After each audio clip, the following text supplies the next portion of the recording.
네, 강프로입니다. 두산 에너빌리티 보겠습니다. 자, 오늘도 대박입니다. 4만 원을 찍고 나서 하락하는 구간.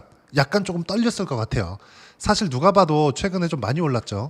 주봉으로 한번 볼게요. 내일 금요일이니까 저가와 고가 이번 주에 발생했었던 이 구간을 보면 고가 딱 따지면 한 15% 정도 상승 구간 나왔죠. 저가가 마이너스 3% 찍히니까 대략 한 이번 주에도 고저차를 보면 20% 정도의 변동폭이 나왔다. 자, 그러면 4만 원을 기준으로 해서 이제 끝이냐 확인해 봐야 됩니다. 그리고 보유하는 데는 지금 같은 상황이 가장 어려워요. 그리고 주식은 보유의 기술입니다. 내가 어디까지 보유하느냐. 근데 제가 요즘에 그런 이야기를 드립니다. 지금 신고가를 찍고 나서 매수 구간을 제가 이쪽 구간부터 계속해서 잡아왔거든요.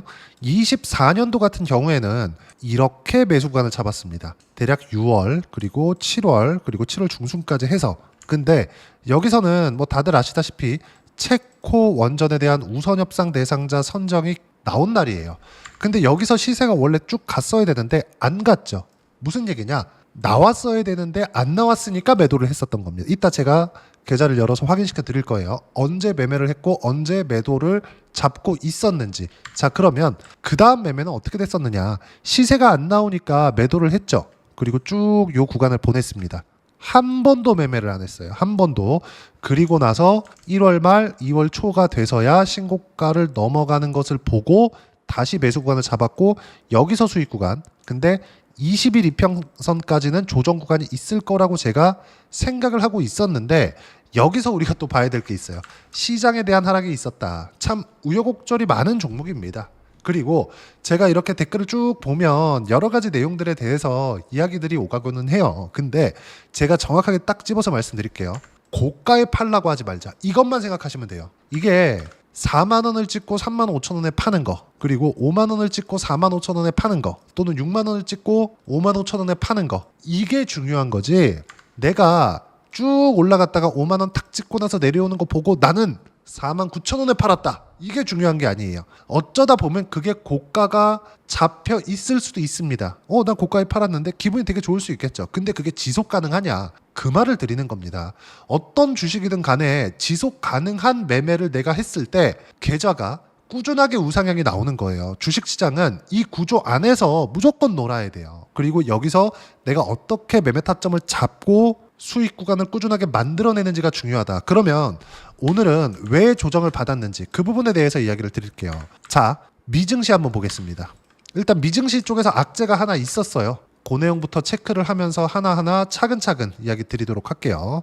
일단 미증시에 대한 움직임, 여기 2월 말부터 4월 초까지 해서 26% 정도 하락 구간이 나왔었다는 거 제가 자주 강조를 드렸었고, 그리고 나서 수직으로 올랐습니다. 이때 당시에 올랐을 때 트럼프 대통령이 거의 그냥 흥분을 하면서 지금 주식을 사야 될 때다, 이렇게 강조를 계속 해왔거든요. 왜 그랬을까요? 채권 금리가 너무 높아졌거든요. 채권 금리는 주식이 많이 빠졌을 때도 채권 금리가 폭발적으로 올라갈 때가 있고요. 주식이 많이 올라왔을 때도 채권 금리가 폭발적으로 올라올 때가 있습니다. 결론부터 말씀드릴게요. 채권 금리는 완만한 구간을 그리면서 그쵸, 평균치를 유지하는 게 시장 측면에서는 가장 해피한 구간입니다. 근데 그것대로 안 됩니다. 시장이라는 게 그렇잖아요. 원하는 대로, 내가 원하는 대로 그렇게 움직임이 나오겠냐, 이 말입니다. 그러면 지금 채권 금리가 움직인 몇 가지 이유가 있는데 딱 두 가지로만 줄여서 말씀드릴게요. 첫 번째, 신용등급 강등, 요게 있고요. 그리고 두 번째, 트럼프 대통령의 텍스컷, 또 트럼프 대통령입니다. 그렇죠? 자, 무슨 얘기냐면 과거 영국에서 한 2년 정도 전입니다. 한 3년 된 것 같네요. 22년도니까 영국의 리즈 트러스라는 총리가 있었습니다. 요 사람이에요. 영국 78대 총리. 근데 재임 기간이 어느 정도 되느냐? 22년 9월 6일부터 22년 10월 25일까지입니다. 거의 두 달이 안 되죠. 그렇죠? 거의 두 달 채운 정도. 그리고 취임하자마자 한 달도 안 돼서 영국 파운드화를 박살을 내버렸습니다. 그러면서 영국 연기금, 한국으로 따지면 국민연금의 반대 매매까지 나올 뻔했어요. 왜? 연기금은 채권을 가지고 있는데 수익률을 맞추기 위해서 채권을 레버리지화 시켜서 가지고 있습니다. 영국 연기금에서 4배 레버리지를 사용한 국채가 있었고요. 그 국채가 금리가 팍 튀면서 왜 튈까요? 생각해 보세요. 여기 리즈 트러스 총리가 어떻게 이야기를 했냐면 법인세를 낮출 거다. 그래서 기업을 활성화시키겠다. 근데 이게 어떻게 작용을 한 거냐면 정부에서 버는 수입이 뭡니까? 세수잖아요. 세수. 그쵸? 세입이 많아야 돼요. 그럼 정부 재정이 좋아지는 거죠. 근데 정부 재정이 좋아지면 통화에 대한 가치가 높아지겠죠. 왜? 발행하는 쪽에서 탄탄하니까. 그쵸? 근데 갑자기 정부에서 재정이 안 좋아지는 정책이 나온 겁니다. 그게 뭐예요? 텍스컷. 법인세를 안 받으니까 기업들이 가장 많이 세금을 내는데 이 법인세를 낮춘다? 그러면 영국 정부의 재정은 안 좋아질 수 있겠고 이런 부분들이 채권 금리의 상승 여기에 플러스 원래부터 이 정도까지는 아니었는데 왜 이게 급격하게 연기금에서 반대 매매가 나오기 시작했냐면 미국에서 21년도부터 불거지기 시작했었던 인플레이션을 잡기 위해서 21년 말 그리고 22년도에 들어서 진짜 가파르게 금리를 올리기 시작했죠. 한 번씩 금리를 올릴 때마다 0.75%씩 금리를 높이기 시작했습니다. 그래서 높아진 금리, 미국 금리가 몇 프로? 5.5예요. 영국보다 미국이 월등하게 잘 살죠. 그리고 미국은 제1의 기축통화국입니다. 달러를 가지고 있었을 때 그냥 달러를 가지고 있는 경우가 있나요? 채권을 가지고 있는단 말이에요. 근데 그 채권 금리가 가파르게 높아지기 시작해요. 말 그대로 달러빚이 높아지게 되는 거죠. 자, 그러면 이때 상황에 어떤 부분들이 있었느냐? 미국 국채 금리가 높아지니까 즉 미국의 기준 금리를 높아지면 국채 금리가 높아질 수밖에 없고 기준 금리가 높아지니까 전 세계 채권 금리가 높아지기 시작했고 이러면서 낮은 금리에 가지고 있었던 연기금 플러스 금융권들이 손해를 입기 시작했습니다. 자, 보세요. 코로나 때까지는 저금리 기조를 유지를 해왔었죠. 이러면서 제로금리 수준을 계속해서 장기간 유지를 해왔었습니다. 근데 제로금리가 거의 10년 가까이 진행이 되다 보니까 여기서 어떤 일이 벌어지기 시작했냐면 장기간 금융권에서 보유하고 있는 채권금리 자체가 거의 0.5, 1%, 1.5 이렇게 된 겁니다. 보증인은 똑같잖아요. 영국 정부, 미국 정부 똑같잖아요. 이거 정말 제가 조금 길게 이야기를 드리는 게 이 내용에 대해서 이해를 하면 두산에너빌리티도 문제가 아니고 다른 종목군들도 두산에너빌리티랑 똑같이 움직이는 상황에서 지금과 같은 조정 구간에 내가 보유해 갈 수 있기 때문에 좀 중요하게 이야기를 드리는 겁니다. 그렇죠? 좀 지루할 수 있어도 이해하려고 노력하면 다른 종목에서도 충분히 수익 나고요. 두산에너빌리티의 타점을 잡을 수도 있는 상황을 지속적으로 만들 거예요. 매도까지 포함해서요. 자, 내용 계속합니다. 자, 내용 보세요. 채권 금리가 보증인은 똑같죠. 미국 정부에서 발행해. 그럼 미국 정부에서 보증을 하는 거잖아요. 근데 정부에서 보증하는 이 보증인은 똑같은데 5년 전에 채권을 1년 전에 채권을 산 거는 이자를 1% 주고 1년 뒤에 채권을 샀더니 이자를 5% 준다. 그렇죠? 그러면 1%에 산 거는 채권 가격이 급락하겠죠. 그러면 이 채권 가격이 급락한 게 장부상의 손실로 찍힙니다. 어디 금융권에서. 첫 번째 충격을 받은 게 안 그래도 위태위태한 상황에서 여기 그쵸? 요 사람이 딱 취임을 하면서 당선이 되면서 어떻게 됐어요? 파운드와 작살냈고 연기금까지 작살내버렸어요.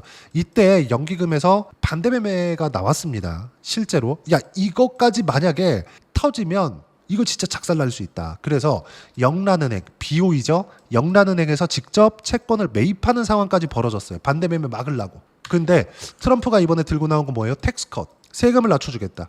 관세로 인해서 시장을 흔들더니 이번에는 세금을 낮춰주겠다. 근데 미국의 재정 적자가 많은 상황 때문에 관세를 높이겠다고 한 거잖아요. 근데 여기서 재정 적자가 많은 상황에서 신용 등급까지 떨어졌는데 텍스컷? 세금까지 안 받아. 그럼 재정이 더 악화될 수 있겠네? 그러면 금리 더 주세요. 그래서 20년물 국채 입찰을 새벽에 했는데 응찰률이 별로 안 좋았습니다. 그래서 미국의 30년물 국채 금리가 폭발적으로 상승하는 상황이 벌어지기 시작했다. 자, 보세요. 미국 30년물 국채 금리를 보면 지금 현재 5.081 높았을 때는 5.1%를 넘는 상황까지 벌어진 겁니다. 자, 그럼 우리가 이걸 딱 뒤집어서 생각해 볼게요. 이런 상황을 시장은 몰랐을까요? 알고 있었겠죠. 왜? 항상 제 말씀드리죠. 시장은 선반영한다고.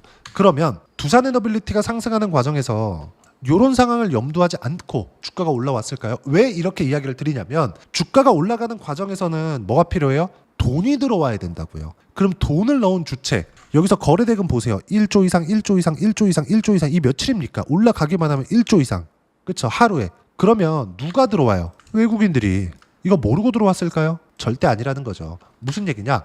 미증시 같은 경우에는 일부 조정 구간이 제가 필요하다고 이야기를 드렸죠. 하지만 어저께도 제가 말씀드렸지만 규모 있는 조정은 있을 수가 없다. 그리고 여기서 채권 금리가 5.5, 6%, 사실 6%까지는 안 갈 거라고 생각을 하는데 혹시라도 5.5를 넘어서 6%까지 확 달려버린다. 그러면 무조건 연준에서 들어옵니다. 기억하실지 모르겠지만 미국에 은행이 망하는 사건이 있었습니다. 08년도 말고 최근이에요. 2년 전이에요. 미국 실리콘밸리 은행. 이 내용입니다. 자 보세요. 23년 3월 미국 실리콘밸리 은행 파산. 그에 따른 영향은 그쵸? 실리콘밸리 은행은 우리나라로 따지면 새마을금고 같은 거예요. 역사도 길어요. 근데 이게 어떻게 됐어요? 파산을 해버렸다. 금리가 높아져서. 그쵸? 이때 연준에서 나와서 모든 예금자들을 다 보호해줬습니다. 하지만 실리콘밸리 은행에 투자를 한 거는 그건 너희들 책임이다. 하지만 미국도 한국처럼 예금자 보호가 있거든요. 한국은 예금자 보호가 5천만 원이잖아요. 근데 미국은 제가 잘 기억은 안 나는데 한 2억 정도 될 겁니다. 이게 넘더라도 다 보장해준다. 어디서? 미국 연준에서. 무슨 얘기냐? 금융은 신뢰잖아요. 신뢰를 지키기 위한 연준의 액션이 시작이 된다는 거죠. 그게 지금 상황이다. 근데 미국은 조정을 받아야 되는 상황이 원래 나왔어야 된다. 요거 때문에 그렇습니다. 제가 요거 때문에 지금까지 이야기를 조금 길게 드린 거예요. 한 7, 8분 정도 얘기를 드린 것 같은데 길게 이야기를 드린 이유가 요거 때문에 그렇다. 그러면 지금 나오는 미국 금리가 높아진다고 하더라도 최악의 상황은 누가 나와요? 연준에서 받아야 될 수밖에 없다. 그러면 당연히 미국 시장은 필요한 조정을 받게 되는 거고 두산에너빌리티 같은 경우에는 어때요? 이 구간에서 매도 구간이 나올 수 있습니다. 물량을 조금이라도 줄여야 되는 상황이 나올 수 있어요. 근데 제가 아까 전에도 말씀드렸죠. 4만 원을 찍고 3만 원 후반대 맞춰서 매도를 하는 것. 굳이 39,000원, 39,500원, 4만 원에 내가 매도할 필요 있어요? 없다는 거예요. 왜? 시세는 이제 시작이니까. 그 부분은 제가 며칠째, 몇 주째, 몇 달째 계속 강조드리잖아요. 그리고 유상증자 관련된 이야기, 어떤 이야기, 저런 이야기 제가 다 풀어서 말씀을 드렸는데 두산에너빌리티가 지금 올라가는 이유는 딱 하나예요.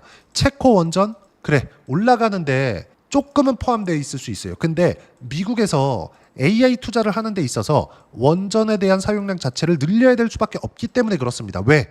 데이터 센터를 이용하는 데 있어서 발전 단가 중요하죠. 근데 이것보다 더 중요한 게 뭐예요?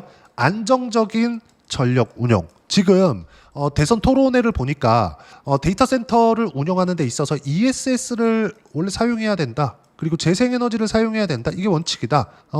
후보가 나와서 이야기를 하던데 저는 뭐 누구를 지지한다 이런 거 다 빼고 데이터 센터가 안정적으로 운영되기 위해서 가장 중요한 조건은 안정적인 전력 공급입니다. 그리고 나서 뭐가 필요해요? GPU가 필요합니다. 이건 좀 안타까운 이야기인데 한국에서는 돈을 싸가지고 가더라도 엔비디아에서 GPU를 1년에 10,000장도 구하기 어렵습니다. 참고로 말씀드리자면 한국에서 지금 현재 H100 그리고 B200 이게 지금 주력으로 판매하는 고사양 모델이에요. 요거 한국에 있는 거 3,000장도 안 됩니다. 무슨 얘기냐? 해외에서 다 동인하고 있다는 거예요. 근데 두산에너빌리티가 원전 수주하는 거 다 어디 쪽이에요? 해외 수주다. 무슨 얘기를 더 할까요? 그렇죠. 그리고 두산에너빌리티는 어디예요? SMR 파트너죠. SMR 뭐예요? 뉴스케일 파워. 그렇죠? SMR이다 이게. 그럼 이쪽에 대해서 실제 원자력 발전소를 건설하는 거 그거 어디예요? 두산에너빌리티. 일종의 원전에 대한 파운드리화가 지금 일어나고 있는 거죠.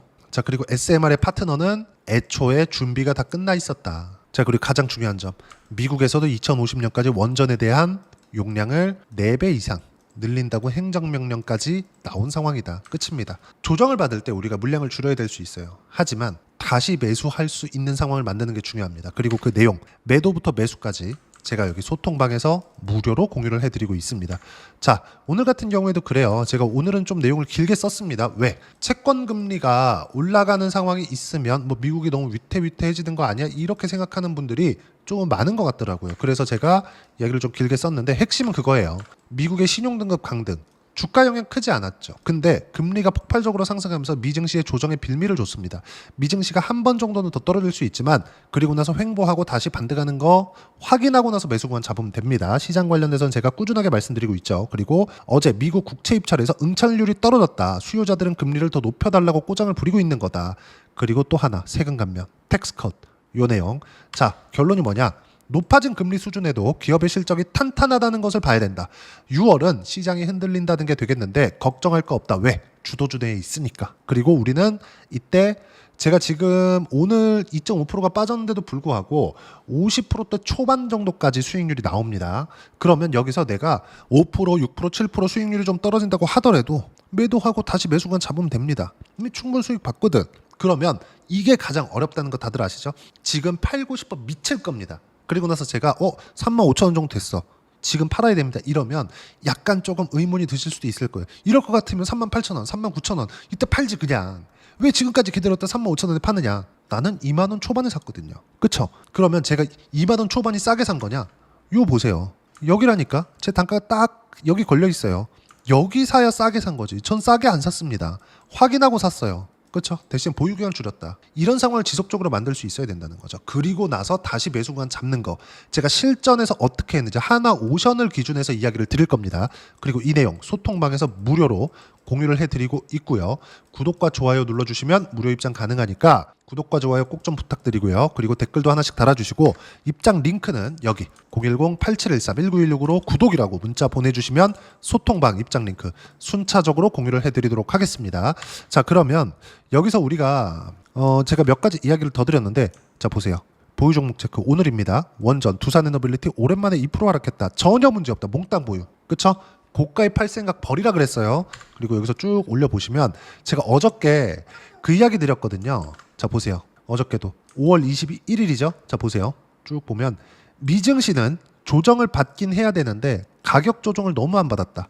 지난주부터 고가 횡보 구간을 거치면서 기간 조정으로 마무리될 가능성이 있지만 하루 이틀 더 체크해 봐야 된다. 단 조정이 오더라도 규모 있는 추세가 꺾이는 조정은 없다. 미국, 한국 모두 같다. 그리고 여기서 제가 두산에너빌리티에 대해서 제가 뭐라고 이야기를 드리느냐 보세요. 두산에너빌리티 장 초반 보합 하락 구간 갔다 왔다. 단기 상승폭이 가파르다. 변동성은 당연하다. 왜? 단기가 너무 많이 올랐거든. 근데 이럴 때가 팔고 싶어 미칠 때다. 고가 잡을 생각 말고 그냥 보유해라. 그쵸?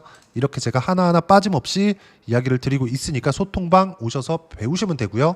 입장 방법, 그쵸? 구독과 좋아요 눌러주시면 되고 제가 보내드릴 수 있게 010-8713-1916으로 구독이라고 문자 보내주시면 제가 소통방 입장 링크 공유해드리도록 하겠습니다. 자, 그리고 소통방에서 진행하는 내용 아까 전에 제가 확인시켜드리다 그랬죠? 하나오션으로 제가 매매한 내용 그대로 찍혀 있는 거예요. 조회 눌러가면서 보여드리겠습니다. 조작이 안 된다는 걸 실제 보여드리는 거예요. 자, 내용 보세요. 신고가 이후에 매매 구간 잡죠. 그리고 상승세. 그쵸? 몇 프로 수익입니까? 이거 2월 초까지 57%. 그랬을 때 전체적으로 수익은 못 냈어요. 근데 이 구간에서 제가 뭘 했느냐? 정확하게 보세요. 2월 5일 날 57% 수익 보고 나왔죠. 지금 현재 두산에너빌리티 수익과 흡사합니다. 근데 삼성중공업 바로 이동을 했다. 보세요. 매수, 매도 3월 19일 날 매도했어요. 2월 6일 날. 그쵸? 하나오션으로 50%대 수익을 보고 삼성중공업으로 이동을 한 거예요. 그러면 나는 뭘 한 겁니까? 하나오션으로 수익을 보고 삼성중공업으로 또 돈을 벌었어요. 왜? 이것도 신고가니까. 하나오션이 너무 강하니까 같은 섹터 내에서 당연히 수혜를 입을 수 있는 상황에 있다는 거고 거기에 앞서서 뭘 만들어요? 신고가를 또 만들었잖아요. 당연히 순환매 돈다고 생각하는 거고 매수 구간 잡아야죠. 그런 결과 17% 수익 구간. 하나오션 50%대, 삼성중공업 17%대. 그쵸? 합치면 몇 프로예요? 엄청난 수익이다. 이런 부분들이 가격을 보고 매매를 했을 때 만들어진다는 점 확인하시면 되고요. 이 내용을 소통방에서 무료로 공유를 해드리고 있으니까 구독과 좋아요 눌러주시고 댓글도 하나씩 달아주시면 무료 입장 가능하고요. 입장 링크는 여기 010-8713-1916으로 구독이라고 문자 보내주시면 소통방 입장 링크 순차적으로 공유를 해드리도록 하겠습니다. 자, 그러면 이렇게 가격대를 잡고 내가 어떤 식으로 타점 잡을지 그 부분에 대해서는요. 이론적인 내용이죠. 여기 두산에너빌리티의 단기 보유 전략, 가격 전략 두 가지인데 단기는 2주입니다. 2주 동안 내가 어떻게 수익 구간 잡을지 그 부분에 대한 내용이고요. 그러기 위해서 가격에 대한 이해 필요하고 가격에 대한 이해가 되었을 때 주도주, 신고가 두 가지 내용에 대한 판단이 될 텐데 이 두 가지 내용 모두 무료로 공유를 해드리도록 할 테니까 구독과 좋아요 눌러주시고요. 010-8713-1916으로 두산 에너빌리티라고 문자 보내주시면 단기 가격 전략 함께 공유해드리도록 하겠습니다. 자, 정말 어려운 시장이 지나가고 있습니다. 3월달 어려웠고 4월달도 뭐 녹록지 않았습니다. 근데 5월달 이제 조금 두산 에너빌리티 올라갈 때 되니까 또 미국에서 뭐 금리가 높네, 뭐 신용등급 떨어뜨리네 이런 상황이 있어요. 근데 그런데도 불구하고 뭐 ABL 바이오를 포함해서 전체적으로 여기 뭐예요? 주도주군에 대한 매매 구간을 보면 몇 프로 수익? 70%대가 넘는다. 한 달 딱 걸리니까. 이런 것처럼 가격대를 이해하는 것만이 주식시장에서 꾸준하게 수익 구간을 만들 수 있는데 두산 에너빌리티도 이런 관점, 신고가에 맞춰서 매매를 했을 때 지금과 같은 높은 수익률을 만들어낸 거죠. 자, 그러면 결론이 뭐냐? 두산 에너빌리티와 함께 어떤 종목을 매매해야 되는지, 즉 어떤 주도주를 매매해야 되는지 제가 딱 한 종목만 준비를 해놨으니까 영상 끝까지 시청하시고요. 모든 분들이 성공 투자하셨으면 참 좋겠습니다. 네, 주식 투자를 할 때 항상 체크해야 될 부분이 있습니다. 자, 제가 영상 초반부에도 이야기를 드렸지만 항상 주식 투자에서의 시세, 즉 주식 시세는 가격이 먼저 반영한다는 점입니다. 자, 어떤 호재나 악재를 찾으실 텐데 그런 호재나 악재를 찾아서 우리가 매수와 매도를 반복했을 경우에는 주식 시세가 올라가는 과정에서 꼭 내 것만 털리고 올라가는 경우가 비일비재했을 겁니다. 제가 매매를 했었던 종목군들 중에서 어떤 식으로 시세가 진행되고 연결이 되기 시작했었는지 그 부분에 대해서 한번 체크를 해보고 넘어가도록 하겠습니다. 자, 제가 먼저 조회를 눌러서 이야기를 드릴 텐데 이렇게 조회를 눌러서 먼저 보여드리는 건 조작이 불가능하다는 걸 먼저 보여드리는 거고요. 자, 내용 한번 보겠습니다. 자, 재룡산업 시세 구간, 올라가는 구간 확인하고 나서 매매를 한 경우에 34%대 수익 구간. 자, 다음 종목 한번 보겠습니다. 한화오션 신고가 이후에 다시 상승하는 구간, 그리고 수익 구간은 57%까지 늘어나는 부분이 있습니다. 공통점이 있다는 겁니다. 먼저 돌려보면서 이야기를 드리도록 할게요. ABL 바이오. 자, 이것조차도 마찬가지죠. 시세 이후에 다시 큰 폭의 급등 구간, 그리고 76%까지 시세 구간이 발생했다는 점. 어떤 종목이든 가격대가 올라가는 부분이 먼저 나왔다는 게 핵심 포인트예요. 자, 다음 종목 보겠습니다. 자, 자람 테크놀로지입니다. 어떻습니까? 이것조차도 마찬가지죠. 74.8%의 수익 구간을 냈는데 단 3일 걸렸습니다. 시세가 나왔었던 구간은 동일하게 신고가 이후에 발생했다는 점. 그리고 마지막으로 두산 에너빌리티.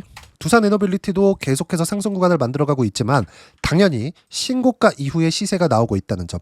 호재나 악재 때문에 이 내용으로 인해서 주가가 올라가는 것은 맞지만 어디든 간에 가격이 먼저 반영하는, 즉 신고가 구간 이후에 50%, 60%, 70%대 수익 구간이 나올 수 있다는 점. 자, 우리가 세력들도 아닌데 계속해서 시장을 추적 관찰할 수 없겠죠. 가장 효율적으로 볼 수 있는 방법에 대해서, 그리고 거기에 맞는 종목을 딱 한 종목만 준비를 해왔습니다. 자, 첫 번째 주도주 공유에 대한 부분인데 수익률 기대치는 15에서 30% 안쪽으로 잡는다. 물론 추가적으로 상승할 수도 있겠지만 허황되게 200% 올라간다, 300% 올라간다, 이렇게 보기 위해서는 우리가 충분한 시간 투자가 필요합니다. 하지만 우리가 정작 조정이 오기 전에 안정적으로 보유할 수 있는 그 시간은 길어봤자 2주 안에 끝내야 되는데 그 안에 나올 수 있는, 조정 구간까지 포함해서 나올 수 있는 수익률 기대치는 15에서 30%가 적당하고 시장에 도움이 있었을 때 추가적으로 상승을 하는 겁니다. 자, 그러면 이 세 가지 조건을 만족해야 됩니다. 자, 첫 번째, 직전 3개월 가장 강했었던 업종. 아까 전에 말씀드렸죠? 신고가 구간에 있었던 종목군들이라는 점. 자, 그리고 3개년 연속 순이익, 즉 단기 순이익 전망치가 증가하는 거지 실제 실적이 좋아지면 주가는 이미 높은 위치에 있는 겁니다. 단순히 가격이 올라갔다고 해서 높은 위치에 있다는 게 아닙니다. 무슨 얘기냐? 실적이 올라간 만큼 주가가 그만큼 올라와 있다면 그건 비싼 주식이 되겠죠. 앞으로 나올 수 있는 예상치에 대한 실적보다 주가가 더 낮은 위치에 있어야 돼요. 하지만 가격이 올라가는 건 다른 거다. 그래서 전망치가 증가한 종목을 찾자.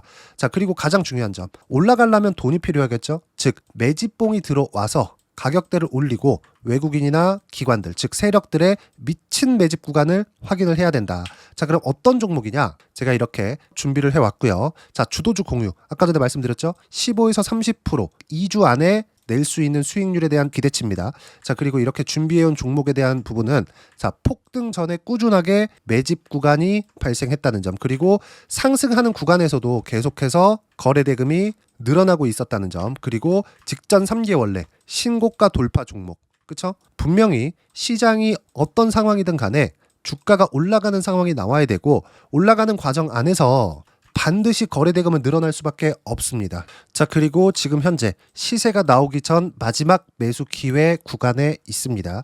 여기서 가장 중요한 건 올라가는 구간에서 거래가 늘어난 거 보이죠? 그리고 옆에 제가 세력들의 매수세를 체크한 내용을 보시면 올라가는 구간별로 거래대금이 늘지만 올라갈 때 외국인과 기관의 매수세가 지속적으로 들어왔다는 점.